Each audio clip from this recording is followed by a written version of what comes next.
All right. Welcome back to the Intermat Wrestling Podcast. We got Kevin, Robbie, Austin, and myself back again. Kevin was recording another show. He's cheating on us for a week, but he's back in the mix. And before we even get started and dig into the topics that we have today, definitely want to send, some thoughts and prayers out to Allan Vera's family, Greco athlete who passed away this week. Really, really sad news, and just not much that you can really say. Just honestly, very, very sad. He was also a soccer player as well as a wrestler, and said how much he loved soccer as well as wrestling, and was able to do everything that he loved when it came to sports, as he had signed with that soccer team a little while back, as well as still competing for the Greco team as well. And so just really, really sad news to hear that Allan Vera passed away. So like I said, thoughts and prayers to his family, and hopefully they are doing well through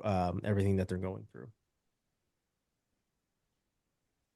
100%. I mean, be very, very careful with, don't take anything for granted, obviously. Like, this is one of those things as you get older and you're like, wow, okay, family. Yeah, those are the things you got to be around. And I I I couldn't imagine, being in a position like that. So prayers to all of them, absolutely. For sure. So let's transition. I know it's very hard to transition from news like that to talking about wrestling. But let's attempt to do it. Our first topic that we want to discuss is the first four bouts of the NWCA All Star Classic that was released this week. We've got Rocco Welsh versus Levi Haynes, Shane Van Ness versus Ty Waters, Nasir Bailey versus Evan Frost, Stephen Little versus Zach Bronigal. Pretty good set of matches that we have so far. We even got a little bit of Carter Sirachi trash talk in the post as well that we can get to. But first off, what do you guys think of these first four matches that we found out about? And are there any of them of these first four that you're a little bit more intrigued about than the other? I like seeing this year out there. Kind of high on him going into last season, and it was nice to see him kind of coming on top and making a big push last year.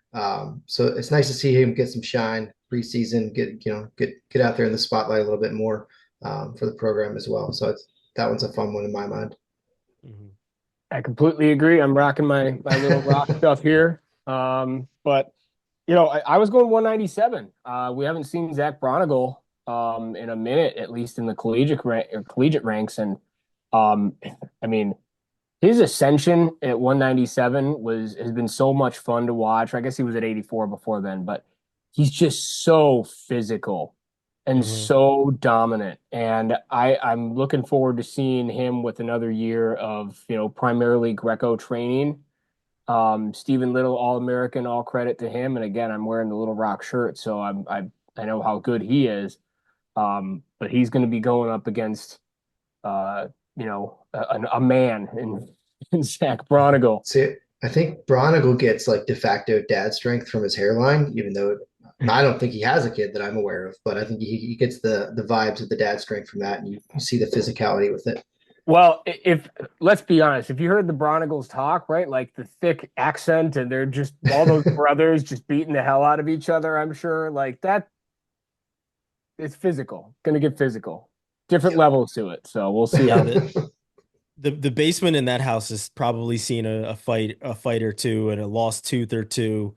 Yeah. Because those guys are absolute hammers. Probably got Yeah, hair on the wall. It's probably what happened. Bunch there's of holes. listen, there's a lot that probably happened down there.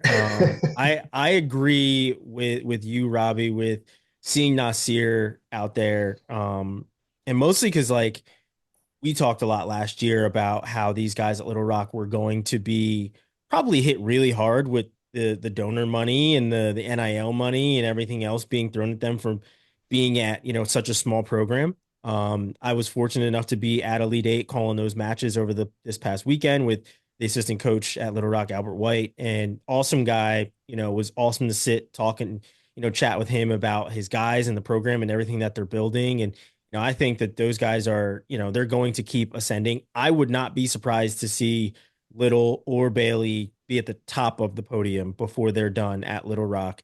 I know on this show, we definitely predicted that those guys were going to be the first All-Americans. I would not be surprised if they are the first NCAA champions either. What Neil Arisman is doing along, with the rest of the coaching staff, just love to see it, and love the fact that they have two guys, both Little and Bailey are in this first set of matchups that we're going to be seeing. So that's huge for the program. It's really, really big for wrestling to see such great ascension in such a short amount of time. So Robbie, I'm on the Little Rock train with you and Kevin.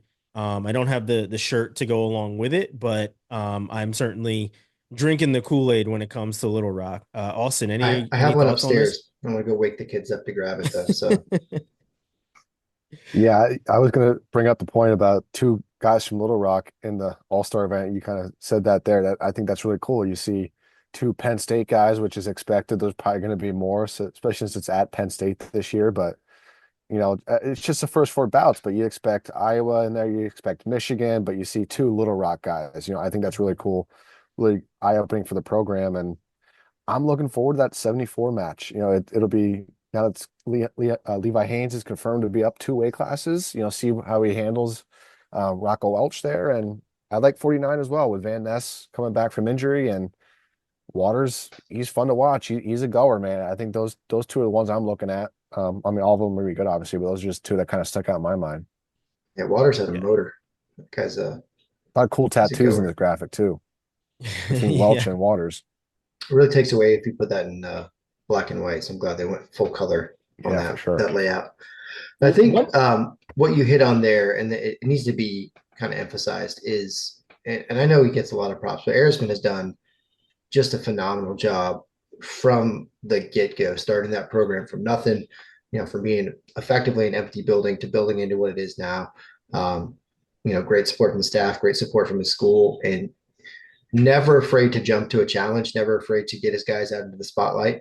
And that's what we're seeing here too. Like it's just another opportunity for them to continue to jump levels, both individually and as a program. And he's done a damn good job putting that program in a position to be successful. As well as keeping the talent, like you said, like Yeah. there were, and Arisman said it, and I know I've said it before, but Arisman talked about how his guys were being contacted during the year last year.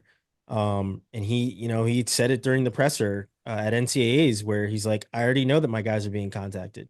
Right. So like props to them for whatever they did to keep those guys in the program, because we've seen the big names leave other pretty big programs. I mean, think about Arizona State losing two of their hammers this year, right? Ja'Cory Teamer gone, right? Like guys that they probably thought they were going to be able to kind of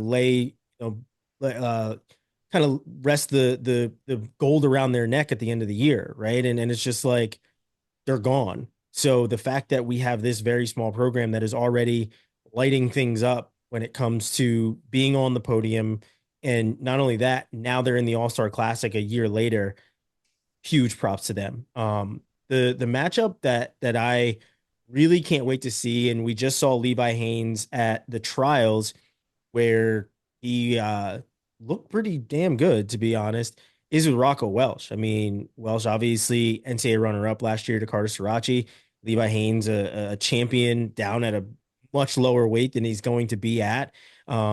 So I think that's going to be really, really interesting to see how he matches up. Obviously, we just saw him handle O'Toole at those trials.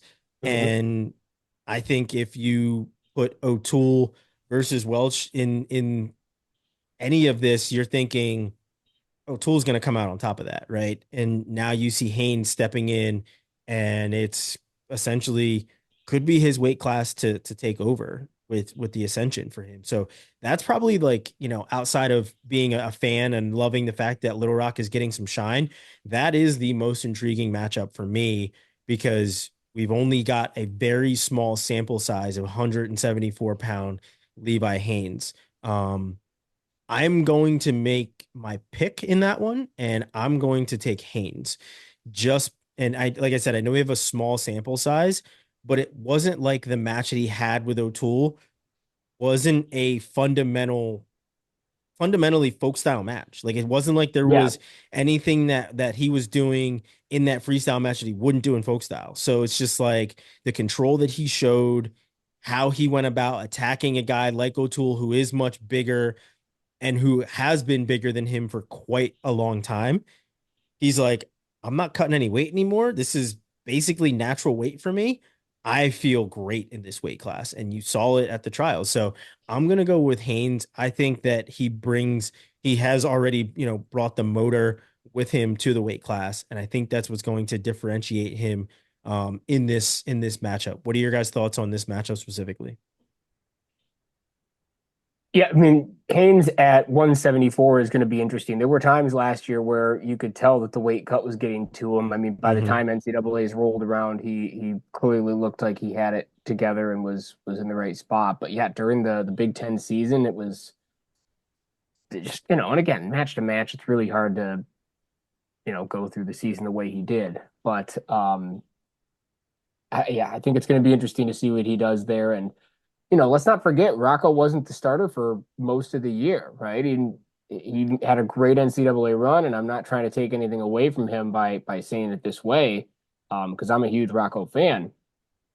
But I don't know. I just my position is not really talking about the All Star Classic so much as I want to see him go through a full season at 174 too, and how he's able to use his style and again the same sort of physicality that you see in a Bronigal, and how that holds up through the season and what he's added to put more points on the board too, because that's going to be huge for him during the year.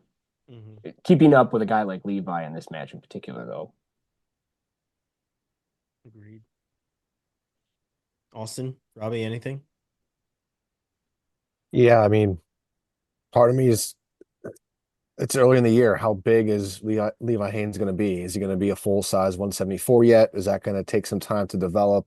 Come March, it's a different Yeah, match, I I wonder. I think. wonder what he weighed in at for the trials, right? Like, what Yeah. was he at? Yeah, you got to wonder. I mean, Rocco Welch is obviously a full size 174 pounder. And again, it's still his exhibition match. It's still early in the year.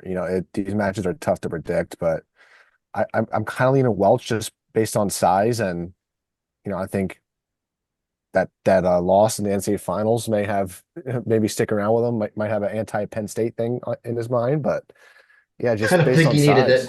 I don't think he needed that loss for that to happen. Well, yeah, I guess you're probably right, but the Now last they've done loss it. last year. Yeah, Now I don't like them. yeah. Now Ohio State and Penn State don't get along. Oh It's a new man, rivalry, right? it's brand new. It is brand new. It's the wounds are so fresh. Yeah. What kind of home crowd advantage are we going to get in State College too? I The mean, same one we saw at the clearly Olympic Yeah, trials. we saw it recently. it was thick. We That's the saw it thing. last year too. The All Star Classic was at Penn State last year too. Yeah. I mean, if Rocco loses, his career might be over. So got to be careful there. Yeah, they do make some thinly veiled threats when you're He's going to have to leaving change the weights mat. and go make the world team later. Yeah, I don't know. I mean, there's a lot to read into that as far as location and trying to I don't know, placate Penn State and to get them involved, because they're not going to be involved if it's not there. I mean, that's a I don't know whole about separate that. conversation. I mean, I don't know. I don't know either. I mean, that's certainly an argument to be made and a discussion to be had is, how much would they participate if it weren't in their backyard? Um, but I mean, I think it's going to be a good showcase for Haynes to see where he's at. That's a good marker. Um, I don't know. It's kind of the same thing. Is he continue to grow throughout the season to get to a full size 74? Is there any cutting involved at all? Like there's a lot of kind of unknowns in that situation. But I think from what we saw at the Olympic trials or the world team trials, he looks damn good. So it's going to be hard to see anybody beating him right now. Yeah, that's what I'm saying. And Kevin, I know you mentioned, Rocco Welch didn't have a full season, but even without having a full season, he was still a surprise to make the finals. I Sure. don't think that anybody really expected him to be the guy on the other side to be wrestling Srirachi, right? Um, so I don't know. I ultimately feel like by the time this match happens, when's the All Star Classic? I don't, First week in oh, no, November. no, November November 16th. 16th. 16th. Yeah. So I think by the time it happens, Haynes is even bigger than he was at the trials. But I don't know. I just feel like his style is a matchup that doesn't bode well for Welsh, right? For Welsh. It just doesn't um I don't know. Well, I'm leaning more Levi Haynes here just because like I said, what we just saw him do at the trials and call it recency bias, maybe that's what it is. But to a guy of O'Toole's caliber, right? You're no, just like, that's it's con that's a lot. it's conventional wisdom, right? Do you think that O'Toole would beat Rocco Welsh right now? Yes. Yes, right? Okay. So then if we think that, then we probably think that Levi Haynes, who just beat O'Toole, would beat Rocco Welsh. It's just, you know, process of elimination of sort of. But Yeah, but I don't even think that any of us had picked Haynes to beat O'Toole either if they were to match up, right? Like when no, I didn't. that's the thing is like O'Toole, he's big. He was big at 74 at the trial. He was a full-blown 74 last year. He just was not gonna, leave like 65. Like that would have been, even though him versus Tarachi probably would have been an amazing match. Not to say that him wrestling Carr wasn't, but man, holy shit, that would have probably blew the roof off of the entire stadium. Well, and shoot, I think I just lost my point. But like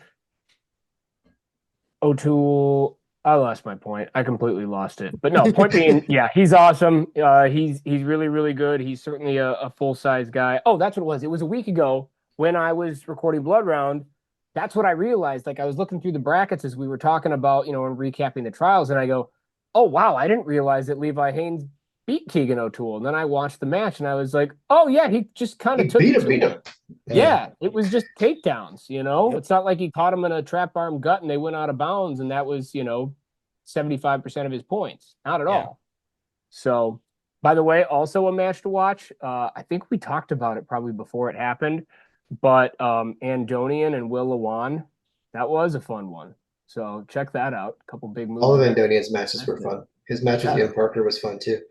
Yeah. Unfortunately, Ian Parker tore his LCL in that match, which sucks, but Yeah. that's a bummer. That's never fun. That is never Yeah. fun.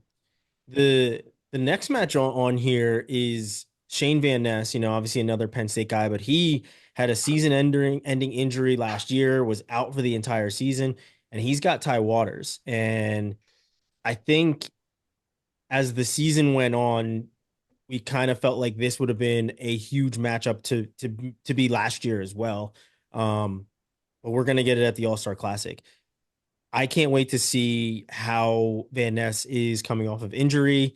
It's obvious been a very long time. It's been what, almost a year since he was injured and had to go through rehab and get back on the mat and everything else. I think this is the year that Van Ness wins a title. A lot of people thought that that was going to be last year with him, before he got injured. I think it's this year. I think that this is the year for Van Ness to win a title because that man works hard as hell. Not to say that these other guys don't, but he is a bruiser. He's got heavy hands. I mean, we saw what he did 2 years ago in Oklahoma at NCAAs. So like I think that's going to be a huge match. And like I said, I'm taking Haynes in this one. Nothing against Waters. Obviously, he was fourth at last year's NCAAs. And he's also huge. So I think that's what might give Van Ness a little trouble is just that size advantage. Not to, kind of rehash the same argument we just had for 74, but Van Ness isn't very big. He's just about the same size as Bo Bartlett, right? Like they're not very much different in size there. Um, so I think that's what gives a little trouble is Waters is a long, really lanky guy, and Van Ness is going to have to finish his shots quickly, which he already does, but you don't want to get tied up with a guy like Waters because it's basically like, being wrapped up in a freaking octopus. Any thoughts on this one, guys? Well, that's what I was going to say a moment ago. Was that It was if I remember Octopus, yes. correctly, and I was looking at it here, yeah, I was like Shane Van Ness kind of falls in that same Rocco Welsh category. Like, granted, Welsh made the finals, but it wasn't like people were going into NCAA's like Shane Van Ness is, going to make the semis against Yanni and make it a Damn close near beat match. him. Yeah, Right. exactly. But like nobody thought that ahead of time is my point. He had a good season. He was the 12 seed. And he, high upside coming into next season or this past season, I should say. Um, and I mean, I know he's a high recruit. I know he's really good. I know he finished the season strong. Coming back from injury can be really hard. And I think Ty Waters is a guy who was good all year last year. Again, is huge. And is coming in here to be like, you're going to have to get through me before you start thinking that this is just your spot again. Mhm. Plus, if you're, West Virginia, I'm sure they're being like, hey, you're going to go into their house and you're going to take his toys and you're going to leave, right? Like that's what we're going to do here. They're the favorites and we're the underdogs and lean into that as you train for it. So that's Also, my shout out to West Virginia for having a guy in here too. yeah, yeah, Like you said before, like the usual suspects are here, Penn State, and I'm sure, we'll probably see Teamer in here. I have no intel on any of these matchups, but I'm sure there will be, some sort of Iowa representation in here. But West Virginia hasn't been, top tier. I mean, they had Boise that had, catching lightning in a bottle type NCAAs years ago. But couldn't duplicate it after that, right? So like yeah. seeing how they are getting these better recruits and seeing Waters at the All Star Classic, like, and I know we've kind of repeated it ad nauseum, but like this All Star Classic is not something to take lightly because of the matchups that have come before them. I mean, just Dake versus Taylor alone is what tells you why this is important and the gravity of the matchups that are happening at this All Star. So, you know, Little Rock and West Virginia being able to be represented to kick off the season essentially is awesome. Hmm. So yeah, and I agree with you. I think Waters is gonna he is one of those guys that just has like that mentality of like, this is your house, but I'm kicking the door down. Right. Hmm. And West Virginia has done a very good job of instilling that in their guys with the coaching staff that they have. Mitchell Port was actually at Elite Eight Duels as well. And he he had his eye on some, high level guys. And I think that they're going to continue to get some really good recruits at West Virginia, especially if Waters continues to do the things that he's doing. And they have nice facilities at West Virginia too. So it's not like, Nicer than it's all, Edinburgh, or at least nicer it than Edinburgh used to be. I can't speak to it now. exactly right. So I think those guys are going to continue to ascend, and it's probably going to be on the back of Ty Waters and how well he continues to do. Mhm. Any other thoughts on this one, Robbie, Austin? Go ahead, Not a Robbie. lot. I mean, Waters was one of those guys that you kind of left the season feeling really good about. Um, you know, high ranked recruit going in, what, two-time PA state champ. So he's no slouch coming into college. Great freshman year. Expect big things of him. I mean, having Port to wrestle around with every day is probably not hurting him either. So interested to see kind of how he comes out here. I think he could really set the tone for a season. Um, Getting a win here would be pretty major for him to get his sophomore campaign started off.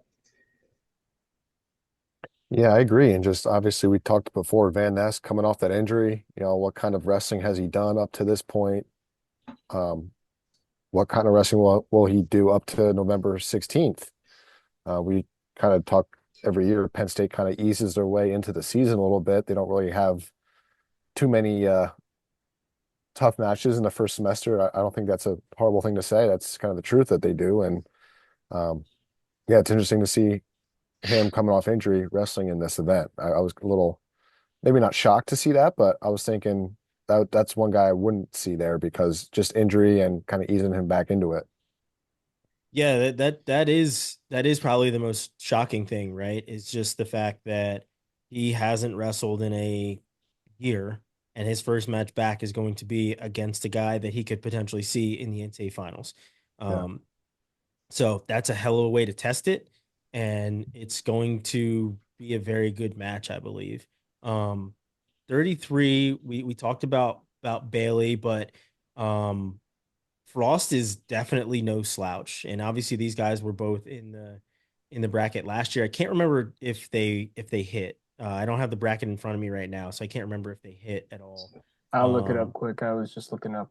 they probably did during the season though, right? Were they both at the journeyman duels with Uh, Cornell? can't You were remember. there, right? Yeah, I cannot remember honestly. I got the brackets right here. Let's fire up old WrestleStat because we can do that. Frost lost to Fix. Yeah, he lost a fix. I know he lost a fix 2-1. Oh, in the Um, backside, maybe. but I don't know if they hit like during the season or anything else like that. I don't remember. And I probably should have looked at it before we started recording, but yeah, who Nah, this is more cares? fun. This is This is more way fun. more fun. Let's do Yeah. Yeah, a little bit of Bailey research teched as him. we're going. What happened? Hit it. Bailey Tech followed him in 2 minutes. There you Yeah, I was go. just looking at this. Well, maybe they should have rethought that matchup. I'm sure that won't happen No. again, though. I Maybe they didn't look it up either.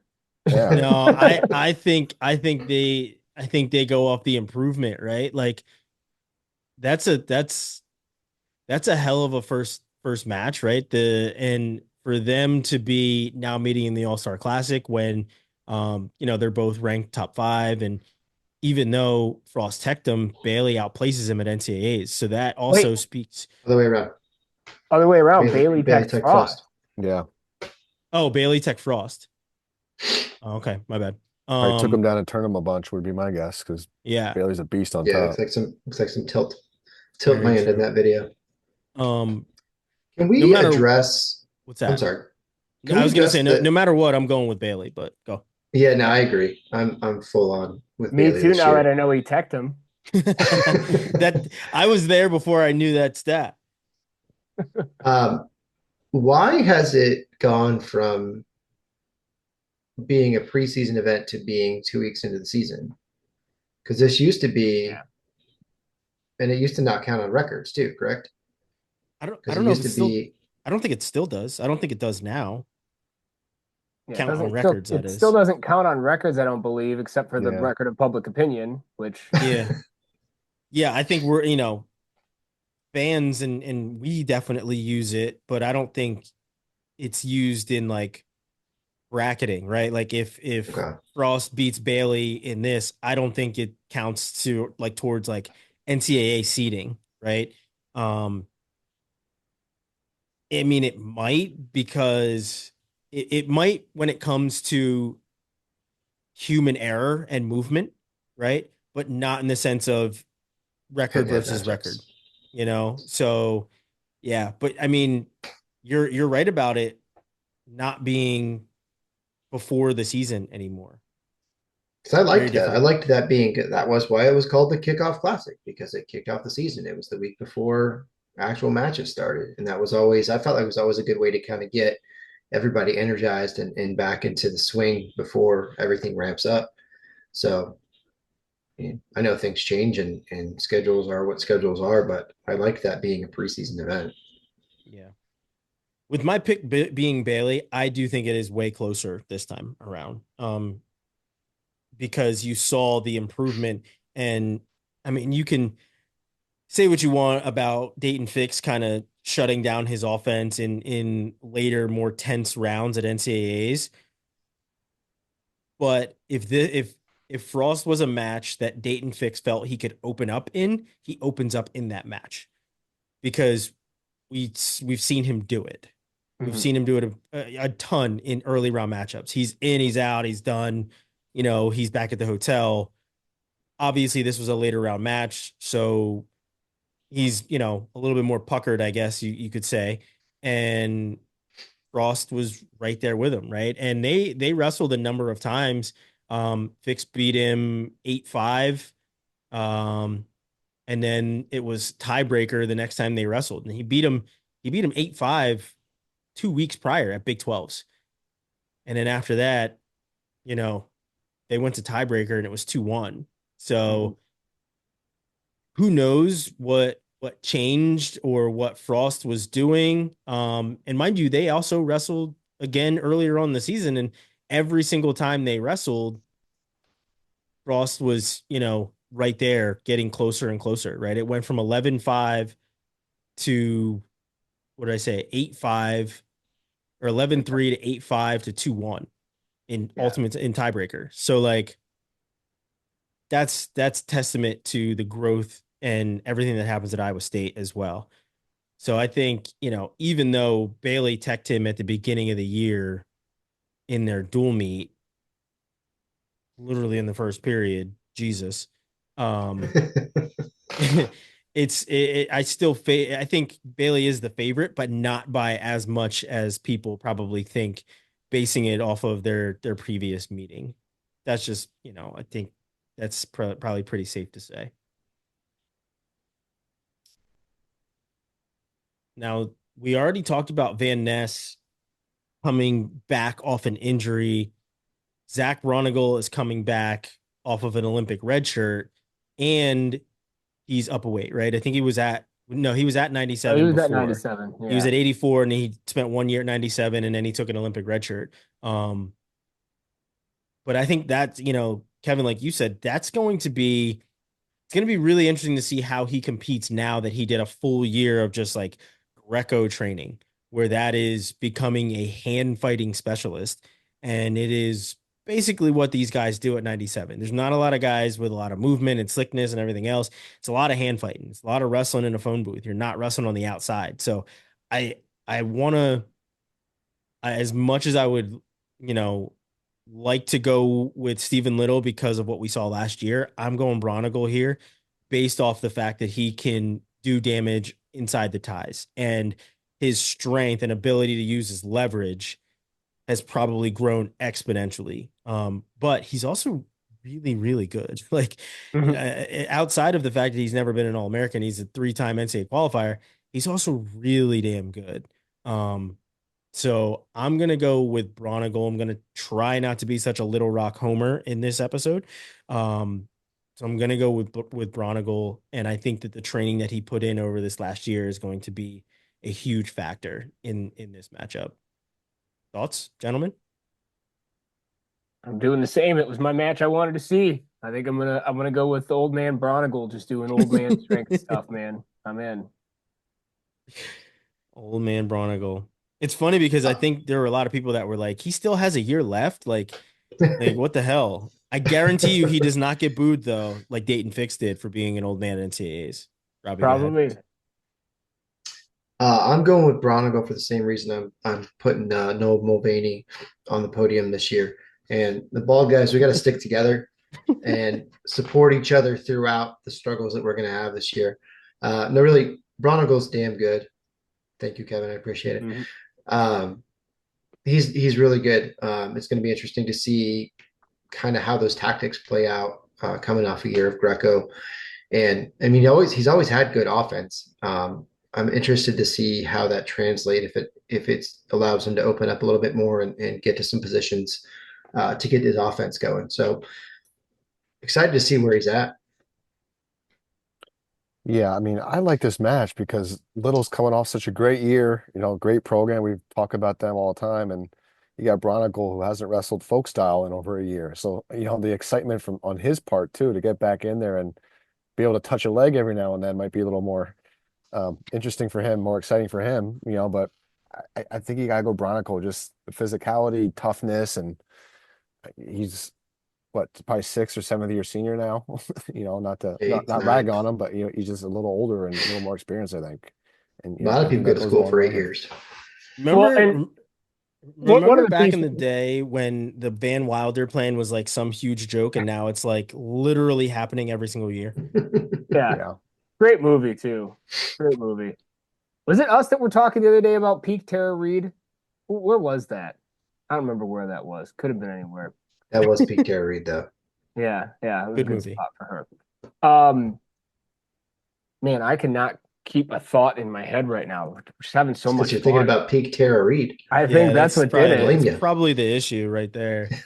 Um, I don't know. Prodigal's good. That was probably my point. Yeah. I like I said, I think that it is the physicality. Not to say that Little isn't a physical wrestler. I just think that the hand fighting is where the advantage is going to be. Um, and Little will probably make all of us look stupid and come out with ankle picks and look like Jordan Burroughs shooting doubles from the outside just because we're saying this. But If Oh, he that's comes out bald, I rescind my vote.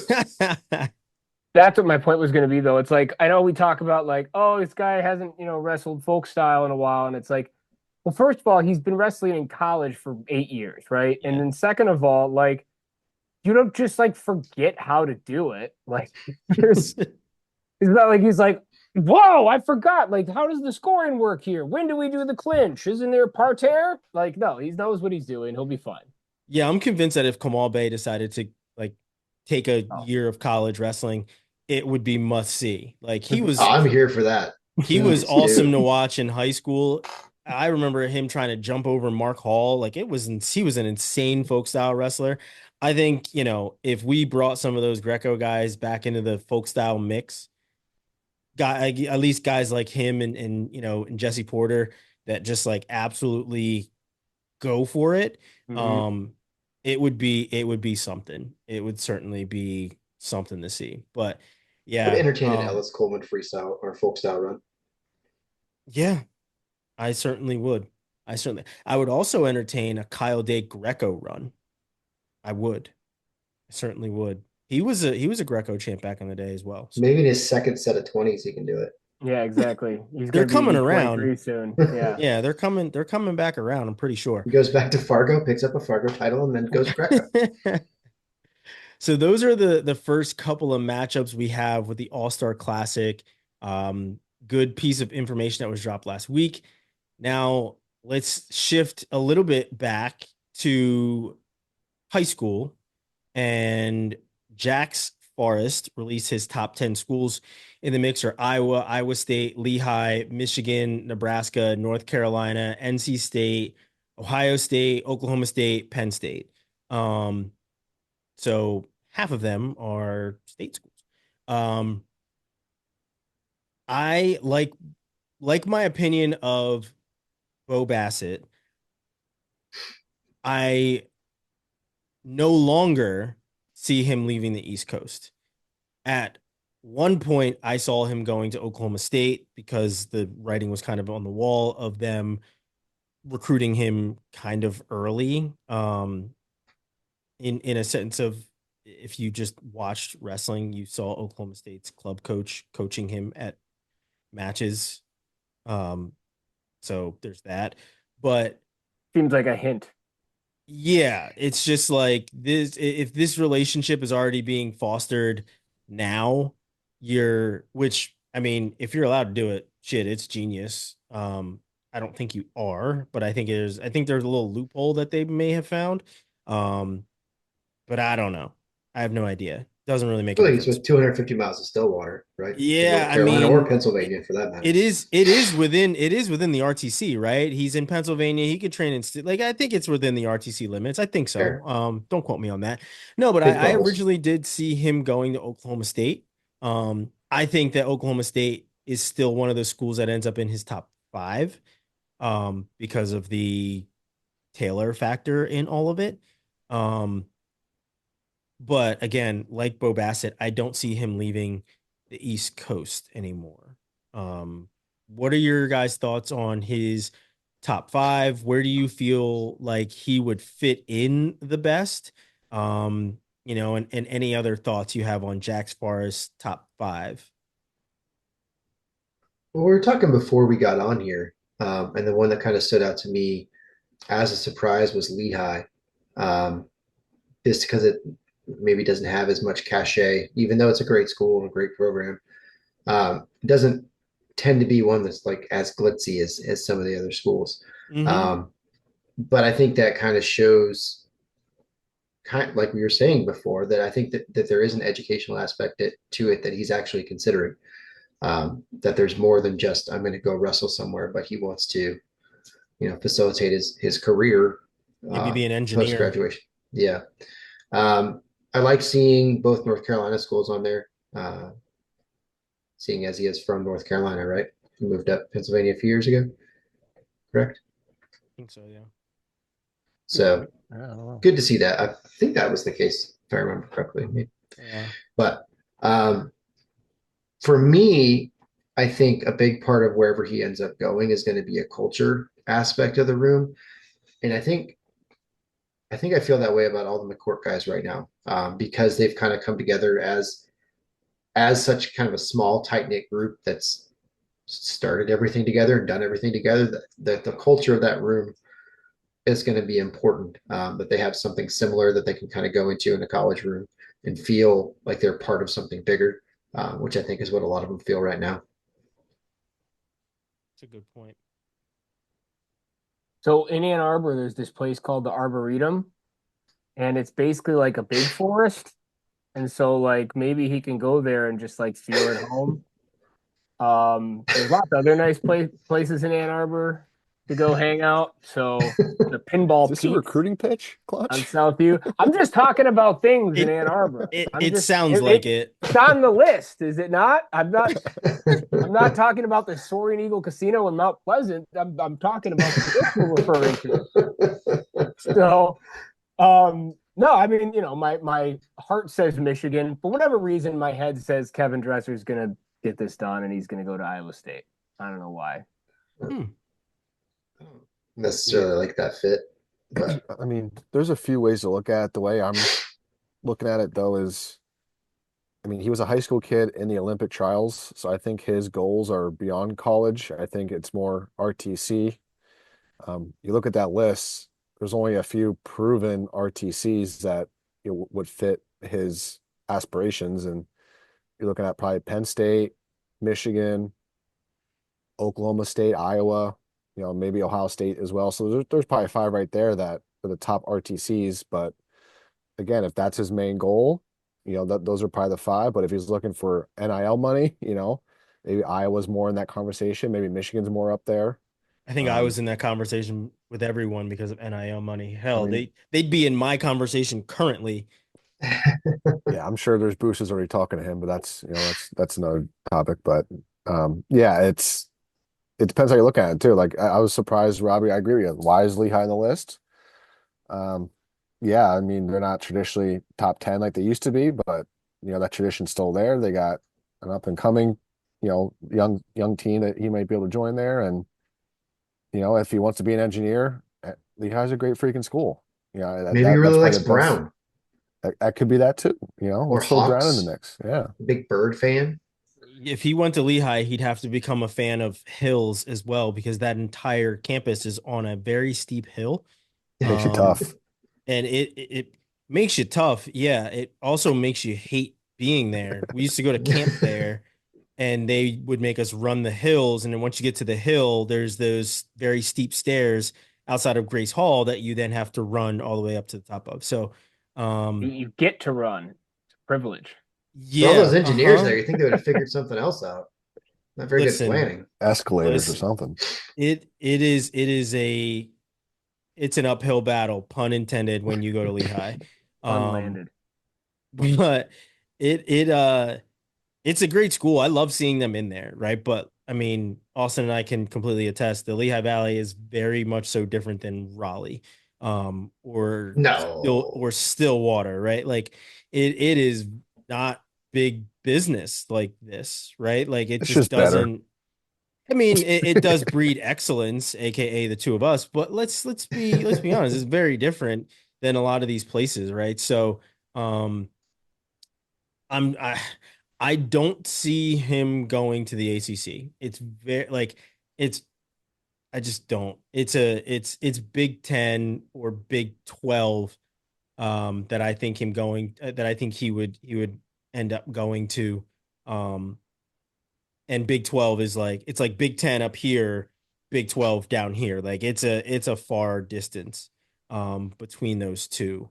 So and there's a good mix of schools in here. I mean, he basically hits the major conferences, ACC, Big 12, Big 10, EIWA also in there. So it seems like he's open to a lot of different things. But man, it's tough for me to not see him end up on the East Coast. And by that, I mean Michigan or Penn State because of what Austin talked about with RTC. He just had his first Michigan's not on the official at East Coast, Michigan right? too. You know what I mean? It's Yeah, close enough. he just had his first official at Michigan too. I'm not sure if you saw He was that. there last week, wasn't he? Clonch, were you there recruiting, taking him out to dinner there, or He took him to the forest. We've been I over was this. not. The Ann Arbor Arboretum, which also has a lot of hills, if that's what you've been.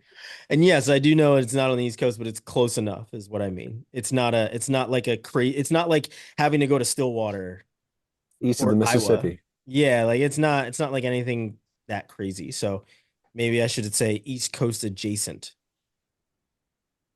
Fair. Yeah, but it's not the ACC. I don't see it happening. Sorry. Where does it fit into the mitten? Does it fit into the mitten? Yeah, it's like here. Okay, got it. Hold on. There it goes. That looks better that way. It's right here. Okay.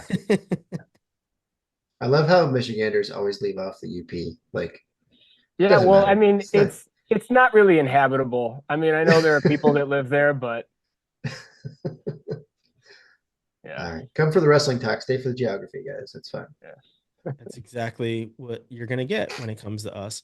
Um, For the so we've record, I would covered- like to state that I was the Wyoming State Geography Bee champion, and I was in 6th grade, so not a big deal. But Was that including adults? Nerd. Is it adults and children, or what? the whole state of Wyoming, there's only 500,000 people. There you go. Nice job. Okay. Yeah, probably closer to 5,000 people.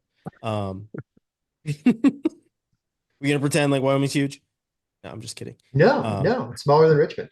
It's smaller than Richmond. So as we kind of wrapped up basically every show, we always ask for comments, questions, different things, and Mr. or maybe Mrs. Slap the Mat decided that they were going to hit us with a 1-2 punch, and I think that whoever this person is was listening and responding in like real time of like listening like you really think that, and just like banged out like a comment, and then was like, oh shit, they're going even further, and just banged out another comment. So I want to respond to the first one. And we made comments about David Taylor looking tired and gassed when he wrestled Trent Idley specifically, and then also in that first match with Zahid. And the comment just basically makes it sound like we're crazy and like he wasn't tired. So I want to back this up with a little bit of evidence, or not so much evidence, but what I saw, why I felt like he was tired. First of all, when's the last time you saw somebody have David Taylor in a front headlock and jump over them and score on him? I don't think that has ever happened in his entire career. So there was that. And then the fact of the matter was He almost did it twice.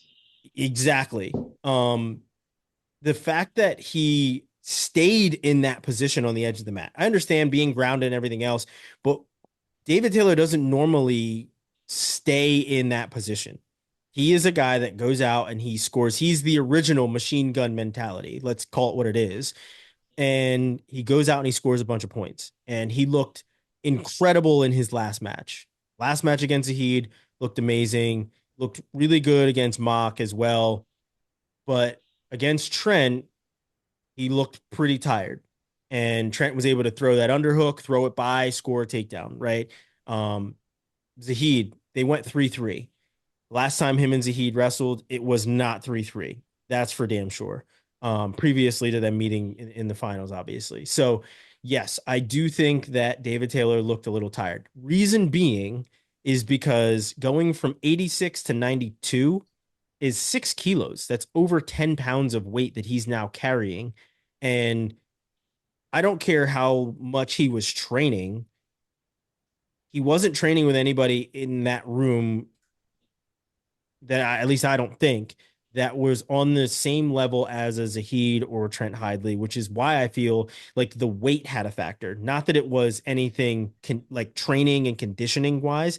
I think it was the new weight he was carrying was different to maneuver with. He looked a lot bigger. He looked heavier.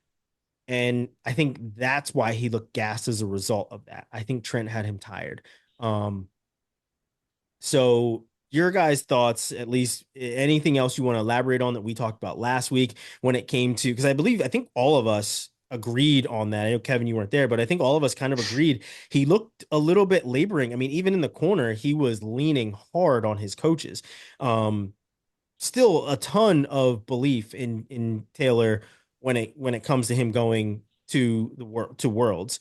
And yes, we'll get to that piece of it too here in a second, because that's the second comment from this person. But any follow-up thoughts, or Kevin, from you, any initial thoughts on David Taylor looking tired against Trent or Zahid? Well, it's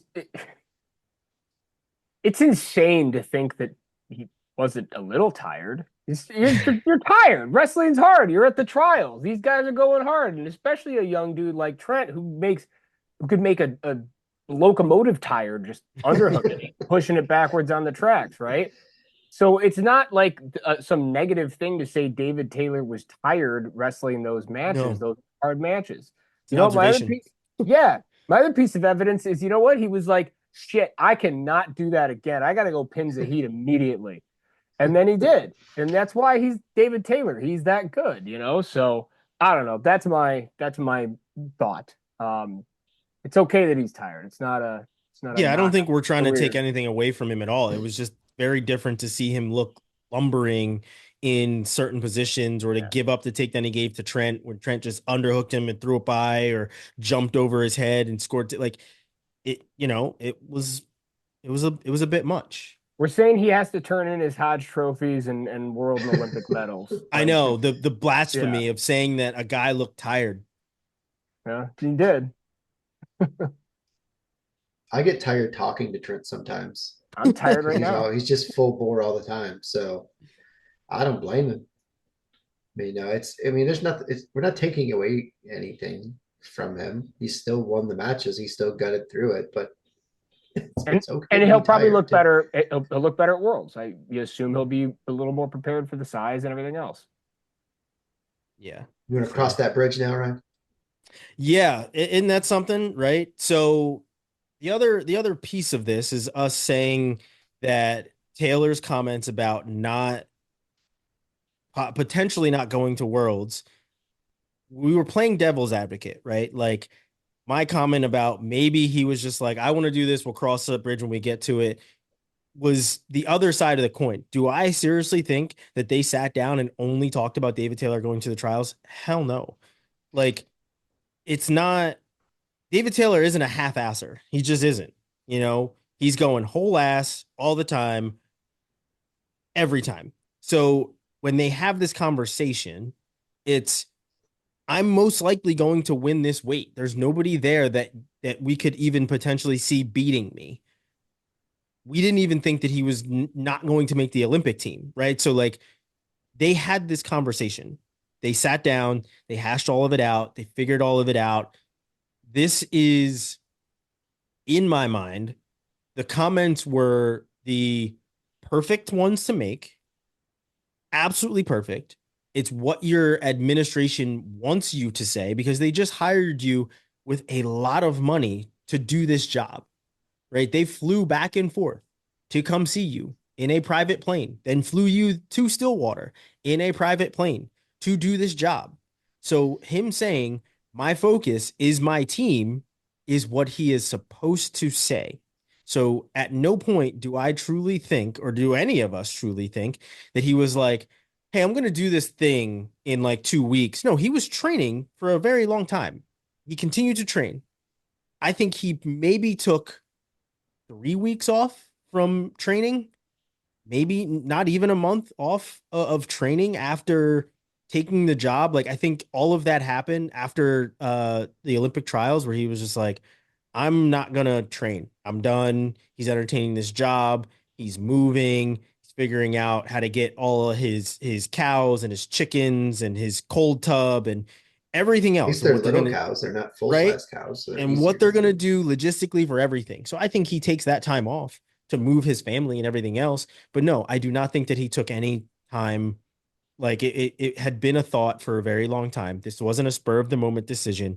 the comments that were made in last show were on the flip side of the coin, right? Like maybe that was what he was getting at when he said that. But no, I think they had a conversation. They sat down, they hashed it all out, and the plan has already been in motion. And there's going to be there's going to be another video that comes out in support from the administration and from his wrestlers that hypes him up, brings the marketing.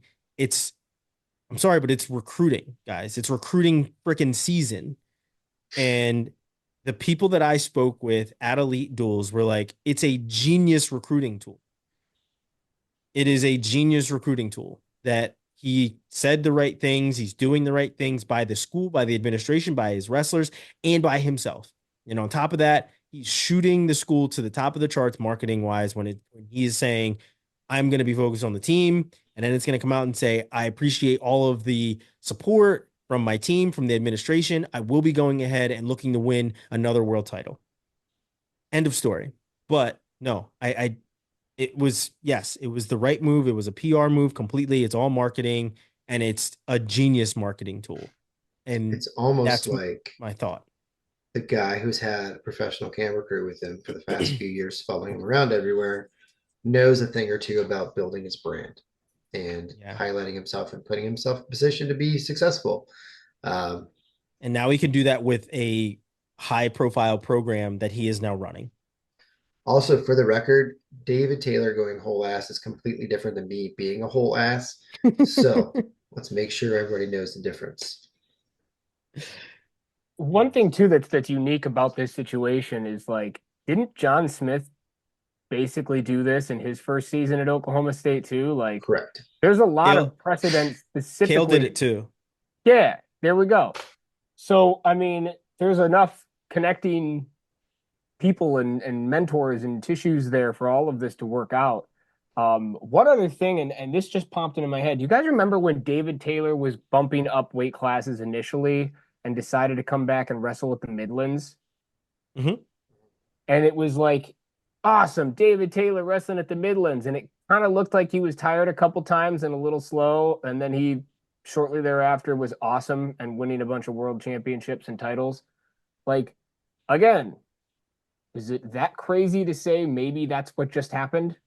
Yeah. So, anyway. And the funny thing about you bringing that up is the same kind of reaction happened when he said he was wrestling at Midlands and what he said he was coming back and wrestling at the trials.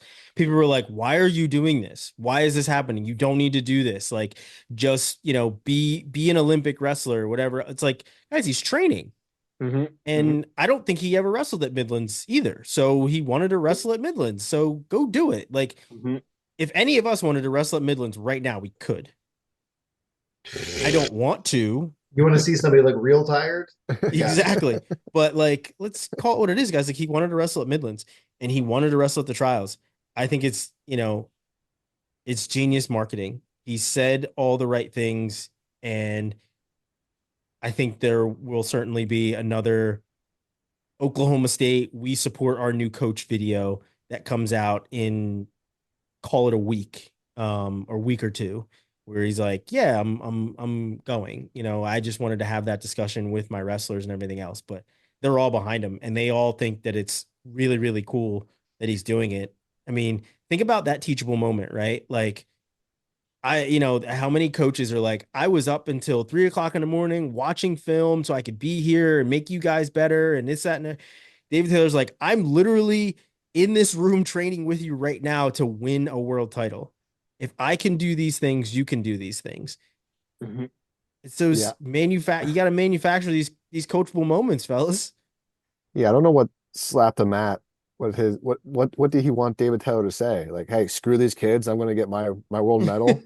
Like, yeah. Well, he was mostly coming at us, and the comment says, do you guys really think that DT spoke to the admin about wrestling, that they said, let's cross that bridge when we come to it? DT, his wrestlers, and admin fully believed he would win, and he would not have entered if that wasn't the case. That was a PR move, so the critics of him could say, well, at least he is going over all of it with his admin. Yes. Wait. So we actually were expected to Yeah, of course, that's just what you say. Yeah. It ends the conversation. Yes. Yeah. Good thing slap the mat explained it. So that's the I I thing just is wonder what like slap the assumed. mat means. Does it mean pin?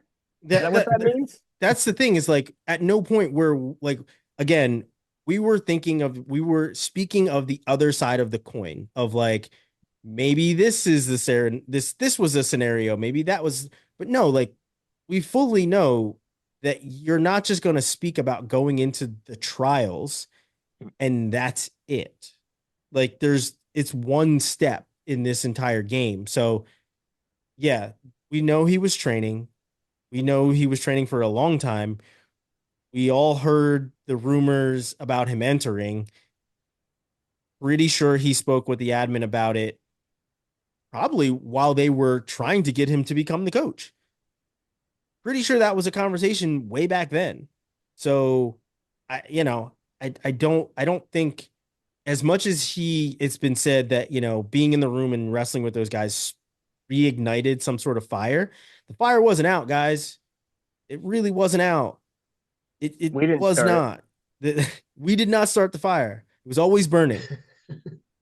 So, Maybe really it's just an FAA issue, and the school only allows domestic flights with the private plane, and they have to get a new kind of clearance to do international flights. So it's flight logs. Really, that's what we're trying to figure out right now. Once we get that figured out, we're good. yeah, you Good you point. know that the plan is in place before the public knows. We know this. We're kind of usually privy to a lot of the information before it is public as well. So like no, just playing the other side of the coin. But no, honestly, I love slap the mat wrestling coming in and making these comments. I hope you continue to make these comments. I hope more Yes. people come in and make these comments, challenge us, call us idiots, ask us questions. I want more of it. I hope that there is more of it. During the season, Geography there were questions certain too. geography questions too, which I was horrible at, and why I was an English major in college because I wanted to read and write, and that was it. Um, Nerd. big one, big nerd, very big one. Literally and figuratively. Completely. Yep, yep. Spent a lot of time in the library. Fell asleep there a couple of times. Yeah, huge nerd. But no, I love these questions. I love these comments. Call us idiots. Keep it legal, as they say. Definitely keep it legal when it comes to the comments and everything else.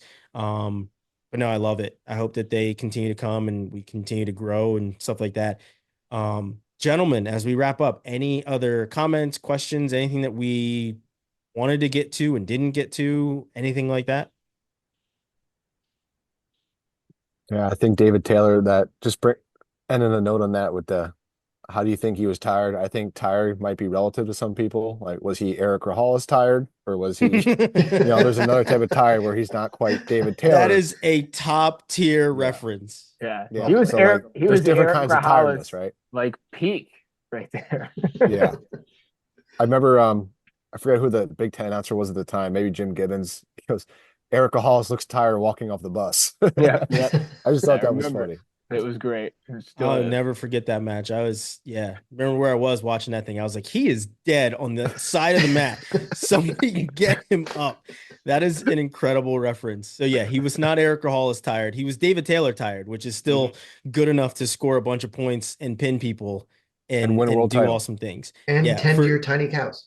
exactly. So like the more of our observation was based on the becoming comfortable in his new weight class. That's the kind of tired that he was.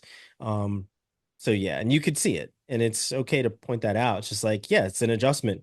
It's a lot of weight, like it is a lot of weight. And if you keep living your life, you will continue to put on weight. And let's see how tired you get walking up the steps. So just pointing that out as a 36-year-old, get tired. It happens. Wait till you get Definitely 40. happens. No, I'm not happening. It's not happening. I'm stopping at 39. You and Kyle No, Dake. I'm calling. I gotta have a conversation with Kyle. I gotta figure out what the hell he's doing because these years keep coming and I ain't a fan of it. But no, like I said, I love the comments, love the questions, keep them coming. We will discuss them. We don't really miss out on them. I think we will. There is one question that I've saved that popped up on another show in the comments. But we will get to kind of a world's prep here very soon.